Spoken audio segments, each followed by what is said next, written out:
Gauri Suryavanshi, S मराठीमध्ये आपलं स्वागत। वळूया आजच्या बातमीकडे। छत्रपती शिवाजी महाराजांनी नीलकंठ हरेश्वर मंदिर रायगड किल्ल्याच्या टकमक टोकाच्या खालील बाजूस बांधले होते। याची माहिती अनेक इतिहास संशोधकांकडून रायगड जिल्हा मराठा महासंघाच्या अध्यक्ष कुमुदिनी चव्हाण यांनी संग्रहित केले।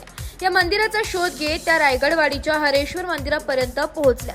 शिवाजी महाराजांनी बांधलेल्या शिवमंदिराची दुरवस्था पाहून दुःख झालं। मंदिरातील शिवलिंग दुभागलेले, बाजूचा चौथारा अस्तव्यस्त झालाय, मंदिराचे खांब विखुरले गेले।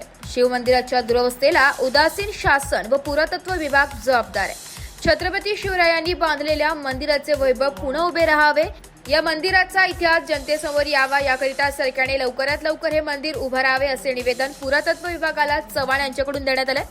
शासन व पुरातत्व विभागाला मंदिर बांधणे होत नसेल तर मला मंदिर बांधण्याची परवानगी द्या अशी मागणी सुद्धा कुमुदिनी चव्हाण यांनी निवेदनाद्वारे केली। जय जिजाऊ, जय शिवराय। आत्ता आपण रायगड किल्ल्याच्या मागच्या बाजूला आहोत। इकडे रायगडवाडी आहे, तसेच माझ्या मागच्या बाजूला टकमक टोक आहे।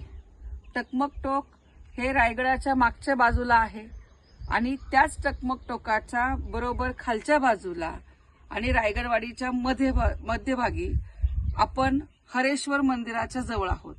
हे हरेश्वर शिवकालीन महादेवाचं मंदिर आहे। स्वतः महाराजांनी त्या काळामध्ये हे मंदिर बांधलेलं आहे। तुम्ही आता बघू शकता, या मंदिराचे सगळे खांब विखुरलेल्या अवस्थेत खाली पडलेले आहे, काही रस्त्यामध्ये गेलेले आहेत। मला प्रश्न पडलेला आहे का पुरातत्व विभाग आणि सरकार यांचं इकडे लक्ष का नाही आहे? कारण महाराजांनी स्वतः बांधलेलं हे हरेश्वराचं मंदिर आहे आणि ही आमची ऐतिहासिक भूमी आहे। हा इतिहास लोकांना पाहायला मिळावा ही आमची इच्छा आहे। म्हणून ह्या हरेश्वर मंदिराचा जीर्णोद्धार करण्याचा मानस आम्ही सर्वांनी घेतलेला आहे।